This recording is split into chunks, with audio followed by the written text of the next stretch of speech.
A ideia de mentes conectadas que geram um pensamento em uníssono como se representassem um único ponto de vista, ou até a fusão de várias consciências em uma só voz, não é um conceito tão novo quanto parece. Apesar de hoje estar em alta, especialmente por causa da internet e das redes sociais, esse tema já percorre a ficção há décadas. Livros como 1984, de George Orwell, Admirável Novo Mundo, de Aldous Huxley e Fahrenheit 451, do Ray Bradbury, já exploravam cada um à sua maneira sociedades onde o pensamento individual é diluído, controlado ou substituído por uma consciência coletiva artificial. Na cultura pop, isso acontece de forma ainda mais explícita. Para quem lembra do Brainiac em Superman, a assimilação de planetas nada mais é do que a tentativa de controlar todas as mentes e condensar o conhecimento do universo em uma única entidade. Aquele jogo asqueroso do Esquadrão Suicida seguiu esse mesmo caminho, transformando os heróis da Liga em marionetes de uma mente central. Stranger Things faz algo parecido com Vecna, que controla o mundo invertido e tenta subjugar a mente dos personagens principais, criando uma espécie de rede psíquica do terror.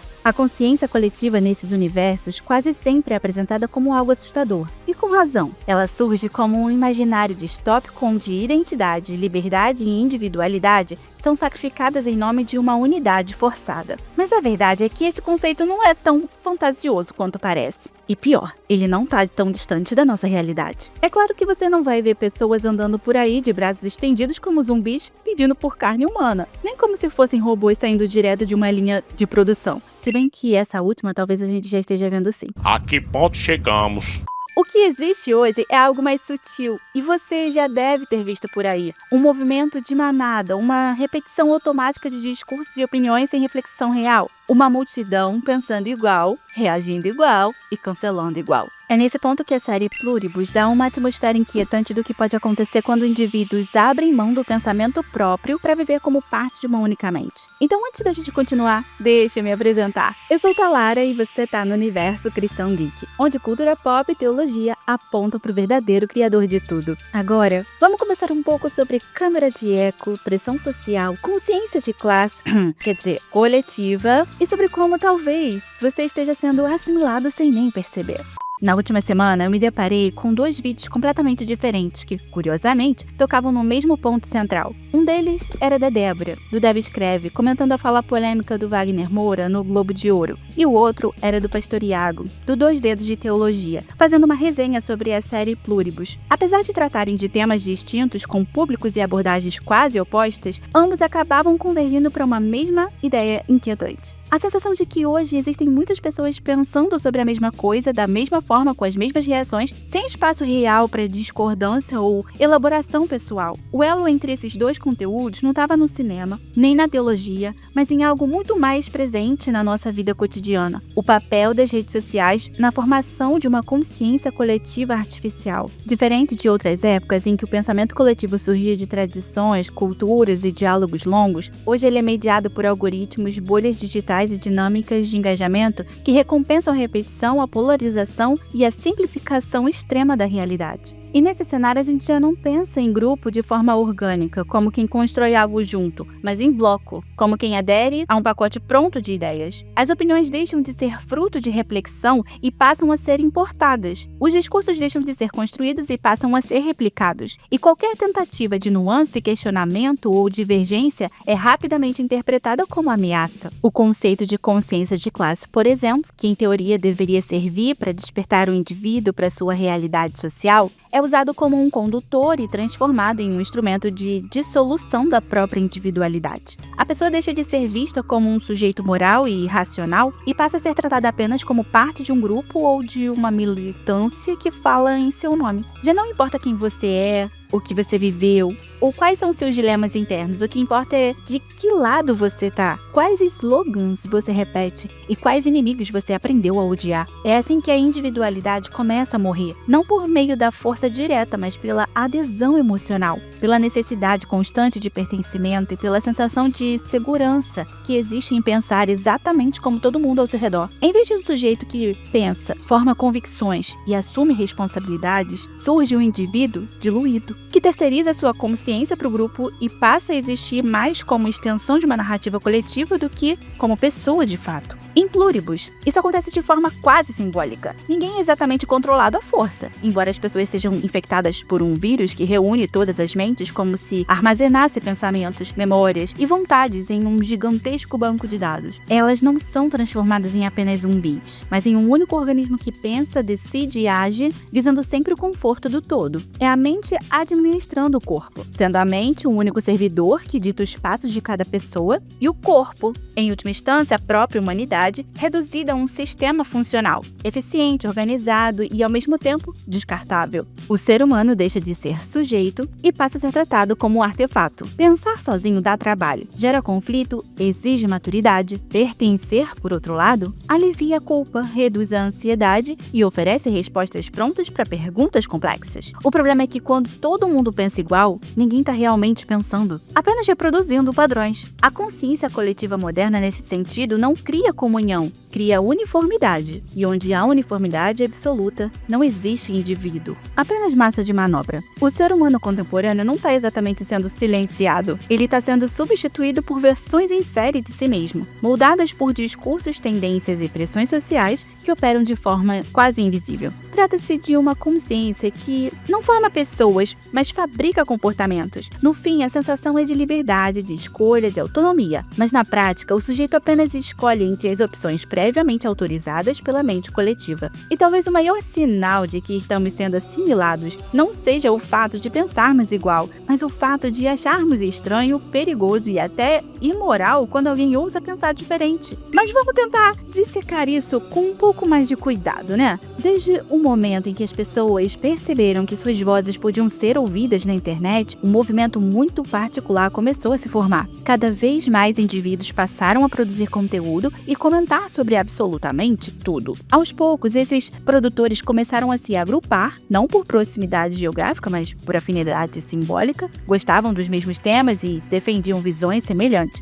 Criavam laços reais com pessoas que, na maior parte das vezes, nunca tinham visto pessoalmente. Esse processo em si não é negativo. Ele nasce de uma necessidade humana básica, o pertencimento. O problema começa quando esse movimento deixa de ser espontâneo e passa a ser organizado, mediado e explorado por estruturas maiores de poder cultural. Quando a cultura mainstream, TVs e rádios, por exemplo, percebeu o potencial dessas dinâmicas, passou a estruturar o público em bolhas de opinião cada vez mais segmentadas, onde determinados assuntos eram constantemente reforçados e outros sistematicamente silenciados. Dentro dessas bolhas, as ideias deixam de ser confrontadas e passam apenas a ser confirmadas. O pensamento crítico se enfraquece, porque todo mundo ao redor pensa de forma parecida e valida as mesmas conclusões. E se você não percebeu até agora do que eu tô falando, ou talvez não tenha ficado claro, nossa conversa é sobre o progressismo impregnado na cultura. Cultura woke, marxismo cultural, identitarismo e por aí vai. Todas essas ideias querem assimilar as pessoas em detrimento de sua individualidade. Nesse ambiente, as ideias absurdas conseguem prosperar, não porque sejam boas, mas porque ninguém dentro da bolha tem coragem de questioná-las, sem correr o risco de ser excluído e tratado como inimigo. A discordância deixa de ser vista como parte natural do diálogo e passa a ser interpretada como ameaça moral. E quando esse tipo de pensamento encontra resistência,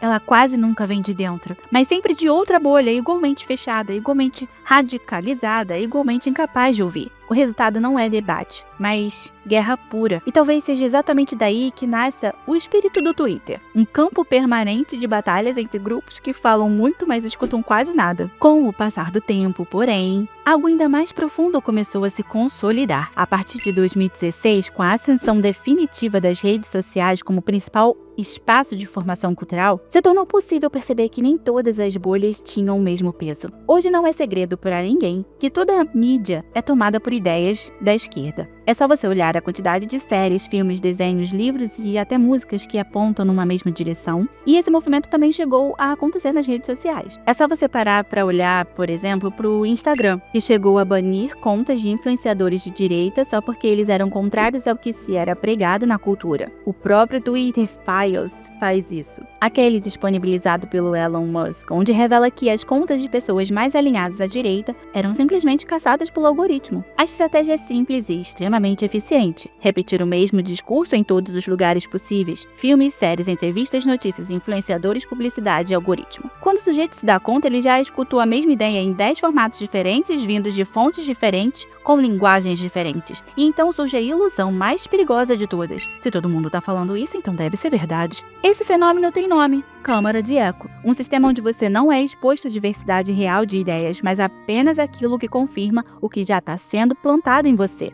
Você não forma opinião, você reconhece padrões que já foram previamente organizados para parecerem naturais. O mais assustador é que esse processo não é percebido como imposição, ele é vivido como escolha pessoal. A pessoa acha que está sendo crítica quando na verdade só está navegando dentro de um corredor de opções cuidadosamente delimitado. A sensação é de autonomia, mas o percurso inteiro já foi traçado antes mesmo dela começar a caminhar. Quer ver um exemplo? Vou deixar um vídeo aqui para você tirar suas próprias conclusões. A câmara de eco. Uma coisa muito comum é você ter um mesmo grupo de pautas sendo repetido por jornais diferentes. Essa repetição vai se propagando e vai gerando aquela falsa sensação de consenso. A gente escuta em um veículo, a gente escuta em outro, a mesma coisa. The sharing of biased and False news has become all too common on social media. More alarming, some media outlets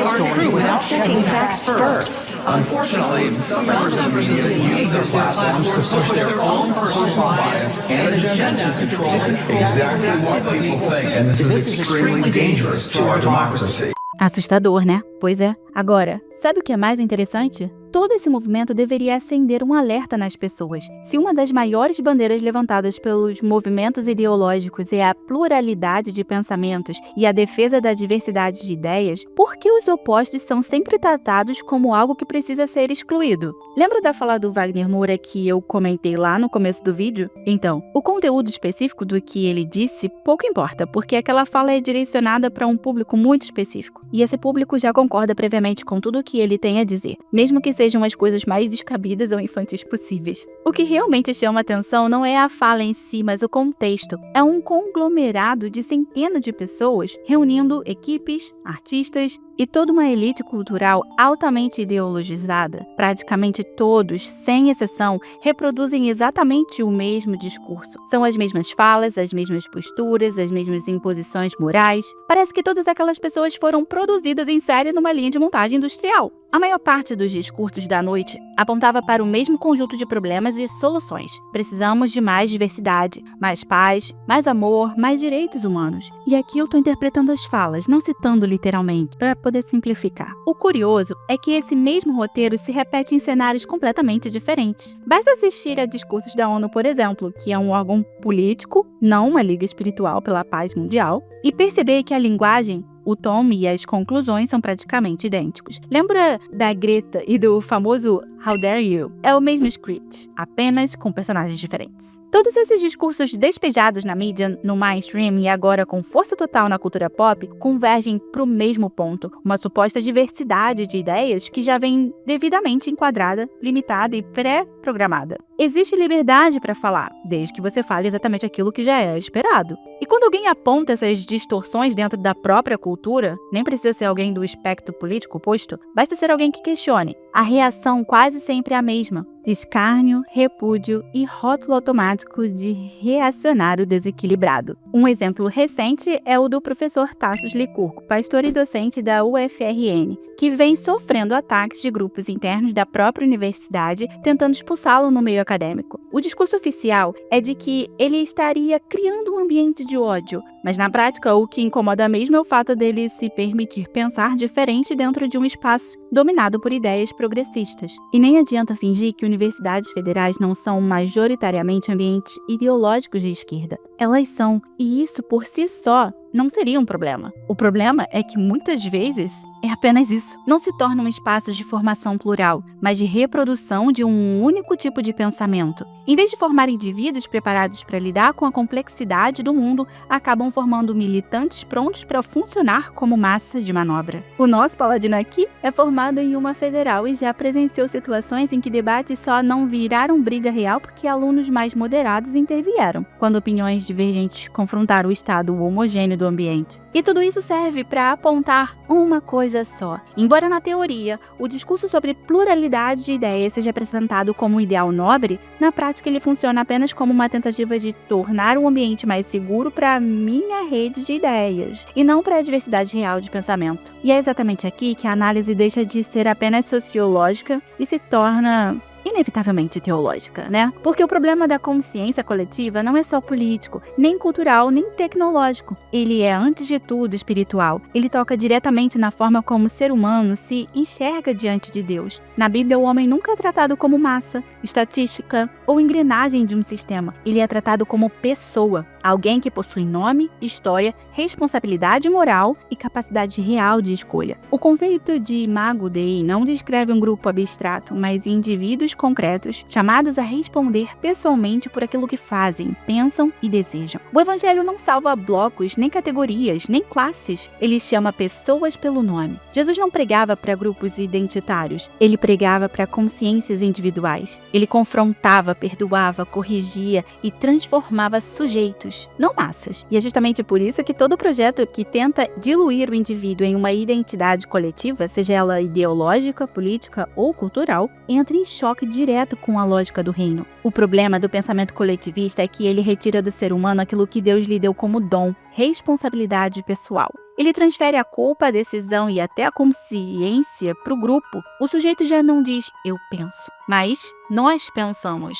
Já não diz eu errei, mas meu grupo tá certo. Já não responde diante de Deus, mas diante da própria bolha. Aqui é importante ser honesto. O mainstream atual, especialmente o cultural e midiático, é majoritariamente de esquerda. E a grande câmara de eco dominante hoje é uma câmara de eco-woke. É nela que se repete os mesmos discursos, as mesmas pautas, os mesmos dogmas morais com aparência de virtude e linguagem de salvação. Nossa crítica é, sim, contundente a esse sistema, porque ele opera exatamente como uma religião secular. Define pecados, cria hereges, distribui perdões simbólicos, promete redenção social, mas seria um erro fatal imaginar que a solução é simplesmente substituir isso por um coletivismo do outro lado. Trocar uma mente coletiva por outra não resolve o problema, só muda o uniforme. Continuaria sendo o mesmo mecanismo. Indivíduos dissolvidos, pensamentos terceirizados, consciência diluída, só que agora com outro rótulo. O Evangelho não nos chama para sermos massa de manobra do bem.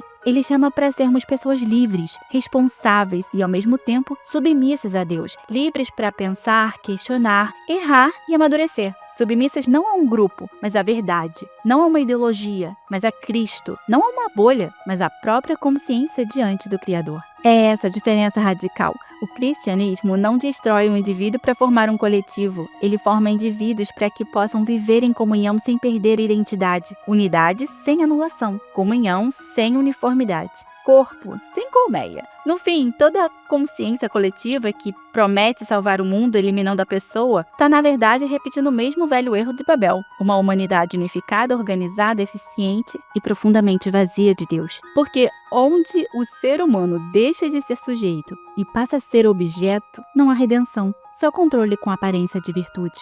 Bom, se você chegou até aqui e não saiu correndo da cadeira ainda, posso considerar que você gosta desse tipo de conteúdo, né? Então se inscreve no nosso canal, curte o vídeo e compartilha com algum amigo que também curte esse tipo de papo. Se você tiver alguma coisa para acrescentar, criticar ou debater, deixa nos comentários pra gente poder trocar essa ideia juntos. Ah, queria lembrar também que temos uma campanha de arrecadação na Vaquinha. A forma de contribuir é bem simples. Basta fazer um pix de qualquer valor para a chave que está aparecendo aí na sua tela ou clicando no link da descrição desse vídeo. Seu nome vai ser sempre agradecido aqui nos vídeos por nossa equipe. Aliás, falando nisso, queria agradecer de coração as pessoas que já nos ajudam. Então, nosso muito obrigado para Alice, Bernardo, Cabelo Verso, Daniel Silveira, Marco, Matheus, Raquel e Vinícius. Muito obrigada pela força de vocês. Que Deus abençoe a vida de cada um e nos vemos no próximo vídeo.